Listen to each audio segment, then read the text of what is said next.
we as Americans have the capacity now, as we've had in the past, to do whatever needs to be done to preserve this last and greatest bastion of freedom. In this present crisis, government is not the solution to our problem. Government is the problem. The case is being made every day right here on Freedom and Prosperity Radio, your weekly source for freedom and prosperity. And we want to thank you again for joining us this week, as we are the only syndicated program in the Commonwealth of Virginia. And now, more than ever, I think you would agree with me, we're going to focus on free markets and free people. I am the host with the Lee Brothers in Richmond, Virginia, and your host here at Freedom and Prosperity Radio, Scott Lee. And you can find me and a link to me and an email to me at our website. Very easy, freedomandprosperityradio.com, freedomandprosperityradio.com. Our sponsor is Tertium Quids, the premier advocate for free markets and free people.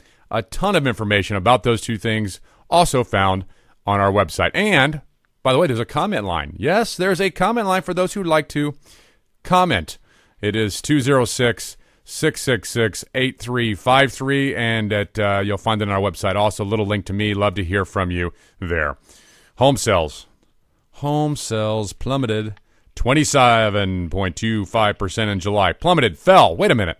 I'm missing something here. Didn't we spend billions and billions, nearly trillions, on getting our economy squared away, getting it back on track? It's not looking good. It's a 15-year low on housing. I'm concerned because I'm not quite sure we can spend our way out of it. Maybe we need to do something different. Just saying. Director of Budgetary Affairs at Heritage Foundation, Brian Riedl, joins me right now to talk about that. Is it time for something different, Brian? Well, it's definitely time for something different because, governments have never spent their way out of a recession or a depression. It simply doesn't work. And we've seen it again and again. We saw it during the Great Depression. We saw it in Japan in the 1990s, where they had 8 stimulus bills in 10 years and ended up with the lost decade. And now we're seeing it now with a $1 trillion stimulus. Hang on a second. Doesn't seem to be working. Let me stop you there for a second, because I do think that's news to some people about 8 stimulus. Wait. In Japan, they did 8 stimulus packages. We're on that same path. Yeah, they built the largest debt in the industrialized world, about 180% of GDP, trying to spend their way out of a recession that began in the early 90s, and they ended up with nothing but debt. Their economy never broke out. We can beat them. We can spend more. I know we can. If we just put our efforts, we can outspend them. That's scary. That's scary because there's a great history lesson there, Brian, for us to look at as a country and say, let's not go down that path. But that's exactly what we're doing, because I know Obama's talking about more spending now, another $30 billion for something the other day. I just heard the other day. It's just insane. That's the great thing about the stimulus theory is no matter how much it fails, they can always come back and say the reason it didn't work is because we didn't spend enough and we have to spend more. It's a totally non-falsifiable theory. My wife said the same thing last week, by the way, to me. It's really weird. Yeah, I mean, it's the answer. If it worked, I mean, if the economy gets better, they'll say it's because stimulus spending works, and that's why we need more. If the economy gets worse, they'll say it's because there wasn't enough stimulus spending and we need more. These are what's called, and forget, correct me if I'm wrong, but Keynesian principles. Is that? Yes. This is based on an economic theory called Keynesianism. Mm-hmm. Yeah, and it is simply the theory that we can spend our way to a productive society. But are we not on the edge, Brian, of a double dip recession? We may be. I mean, it's economic growth is slowing once again. We had a slight bump up a couple months ago that was more just the economy's basic self-correction mechanism. You can't keep an economy down forever, and even despite the stimulus, the self-correction mechanism was starting. Well, now the government's getting right in the way again, and we have a problem now where businesses are afraid to hire and invest because they don't know how much their taxes are going to rise next year if the Bush tax cuts expire. They don't know what's going to happen to health care with Obamacare. They don't know what's going to happen with cap and trade. They don't know what's going to happen with card check. So as a result, businesses right now are in a holding pattern. They're not going to make any long-term investments or hiring decisions with all this uncertainty. And the uncertainty is dropping us right back down, possibly towards a double-dip recession. Now, let's contrast this with President Reagan. We had a very deep recession in the early 80s, but Reagan cut tax rates. And instead of a double-dip recession, we came out with a year of 7% economic growth. Yeah. I know the whole time I've been thinking it was those evil companies. I just thought they were just evil. That's why they weren't doing anything. But actually, they're making common sense decisions as people would in their household.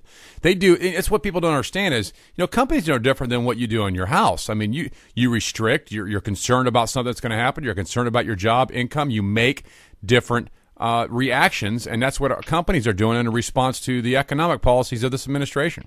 Yeah, they're dealing with the same uncertainty everyone else is. I mean, a lot of families right now, are not making a lot of major spending commitments because they're afraid of the economy. Businesses are thinking the same way. Until there's a little more certainty and confidence in the economy, they're not gonna start making some long-term investment decisions. And that's why, all this talk about more stimulus and more taxes and more regulation, it is the opposite of what we need right now. Well, that's how we opened up our show. You see, government is not the solution. Government is the problem. Isn't it funny, Brian? You and I probably have always thought that. I've always thought that, but now it needs to be stated.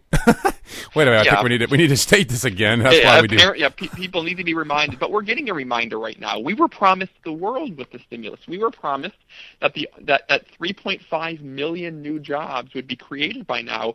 Instead, we've lost an additional 3.5 million new jobs. The economy is doing even worse than the White House predicted would happen even without the stimulus.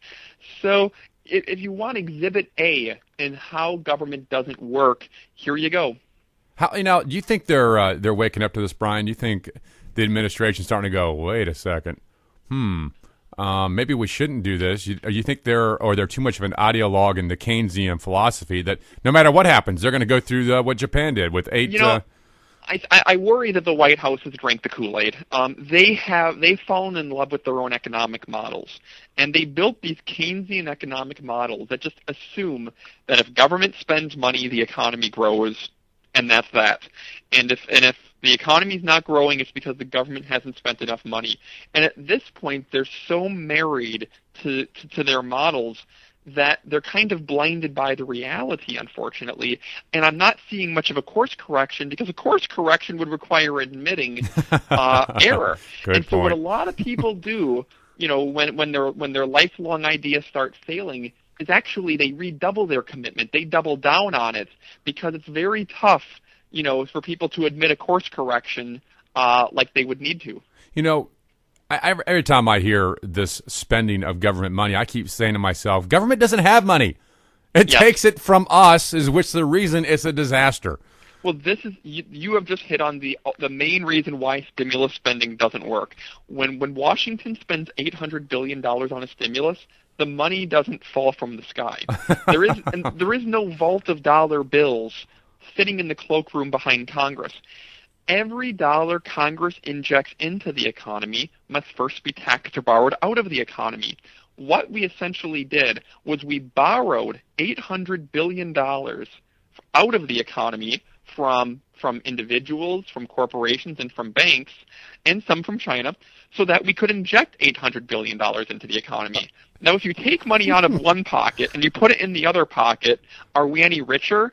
Yeah. No, we're just redistributing existing money. We're not creating new wealth. The only way to create new wealth is for us to build productivity, is to get businesses to hire. Isn't that true? Isn't that just simple economics? It's like the idea of where the states go, well, the federal government's going to give the states a certain amount. Well, they've already taxed it from you. Right. Give it back to you. And the interesting thing about the government is, if you want, if they're going to tax you $1, you're only going to get 20 cents, 10 cents of it back. Because they've already taken it off the top. They've taken their cut. Yeah, I mean, then that's the very idea with state bailouts. It's let's raise your federal taxes in order to cut your sales taxes, is essentially what state bailouts do. All that does is just change the address of where you're sending your taxes on April 15th. Great. So I'll send more to Washington so that I send less to Richmond. Well, that doesn't accomplish anything. And furthermore, it just punishes the states that are actually being responsible, encourages more states to be irresponsible, because nobody wants to be the sucker state that does everything right and still has to pay higher federal taxes to bail everyone else out. That's exactly what we're fighting here in Virginia. That's exactly what Delegate Bob Marshall's asking Bob McDonnell to not take the stimulus money or the $26 billion. McDonnell's in this interesting situation. I agree that all the governors should say, stick it in your ear, give it us back as a tax cut, but that's not going to happen. No.